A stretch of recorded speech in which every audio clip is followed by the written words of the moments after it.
Kejadian pasal 21, ayat 1-7. Ishak lahir. Tuhan memperhatikan Sarah seperti yang difirmankannya, dan Tuhan melakukan kepada Sarah seperti yang dijanjikannya. Maka mengandunglah Sarah, lalu ia melahirkan seorang anak laki-laki bagi Abraham dalam masa tuanya, pada waktu yang telah ditetapkan, sesuai dengan firman Allah kepadanya. Abraham menamai anak yang baru lahir itu Ishak, yang dilahirkan Sarah baginya. Kemudian Abraham menyunat Ishak, anaknya itu, ketika berumur 8 hari, seperti yang diperintahkan Allah kepadanya. Adapun Abraham berumur 100 tahun, ketika Ishak, anaknya, lahir baginya. Berkatalah Sarah, Allah telah membuat aku tertawa, setiap orang yang mendengarnya akan tertawa karena aku. Lagi katanya, siapakah tadinya yang dapat mengatakan kepada Abraham, Sarah menyusui anak? Namun aku telah melahirkan seorang anak laki-laki baginya pada masa tuanya. Ayat 8-21. Abraham mengusir Hagar dan Ismail.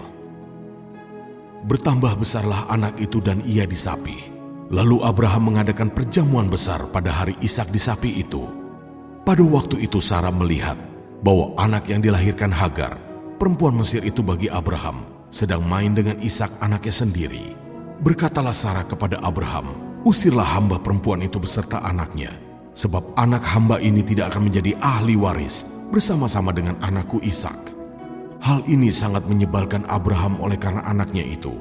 Tetapi Allah berfirman kepada Abraham, janganlah sebal hatimu karena hal anak dan budakmu itu.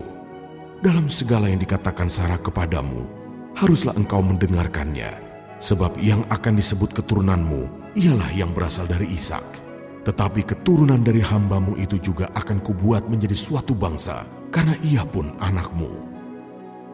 Keesokan harinya pagi-pagi, Abraham mengambil roti, serta sekirbat air, dan memberikannya kepada Hagar. Ia meletakkan itu beserta anaknya di atas bahu Hagar. Kemudian disuruhnyalah perempuan itu pergi. Maka pergilah Hagar dan mengembara di padang gurun Barsheba. Ketika air yang dikirbat itu habis, dibuangnyalah anak itu ke bawah semak-semak. Dan ia duduk agak jauh, kira-kira sepemanah jauhnya. Sebab katanya, tidak tahan aku melihat anak itu mati. Sedang ia duduk di situ, menangislah ia dengan suara nyaring. Allah mendengar suara anak itu. Lalu malaikat Allah berseru dari langit kepada Hagar. Katanya kepadanya, apakah yang engkau susahkan Hagar? Janganlah takut, sebab Allah telah mendengar suara anak itu dari tempat ia terbaring. Bangunlah, angkatlah anak itu, dan bimbinglah dia, sebab aku akan membuat dia menjadi bangsa yang besar. Lalu Allah membuka mata Hagar, sehingga ia melihat sebuah sumur. Ia pergi mengisi kirbatnya dengan air, kemudian diberinya anak itu minum. Allah menyertai anak itu, sehingga ia bertambah besar. Ia menetap di padang gurun, dan menjadi seorang pemanah. Maka tinggallah ia di padang gurun Paran, dan ibunya mengambil seorang istri baginya dari tanah Mesir. Ayat 22-34. Perjanjian Abraham dengan Abimelek. Pada waktu itu Abimelek beserta Pikol, panglima tentaranya, berkata kepada Abraham, Allah menyertai engkau dalam segala sesuatu yang engkau lakukan.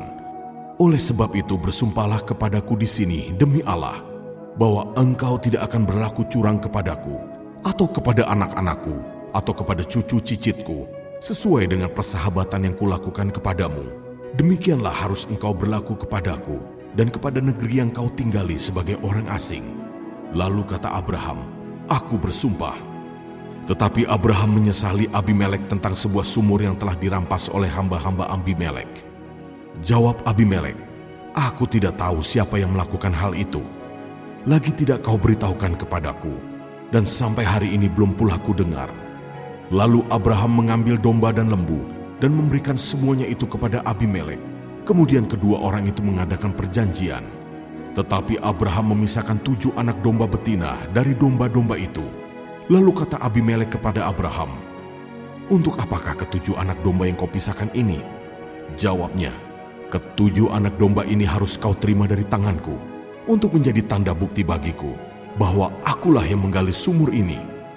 Sebab itu orang menyebutkan tempat itu Bersheba, karena kedua orang itu telah bersumpah di sana. Setelah mereka mengadakan perjanjian di Beersheba, pulanglah Abimelek beserta Pikol, panglima tentaranya, ke negeri orang Filistin. Lalu Abraham menanam sebatang pohon tamariska di Beersheba dan memanggil di sana nama Tuhan, Allah yang kekal. Dan masih lama Abraham tinggal sebagai orang asing di negeri orang Filistin.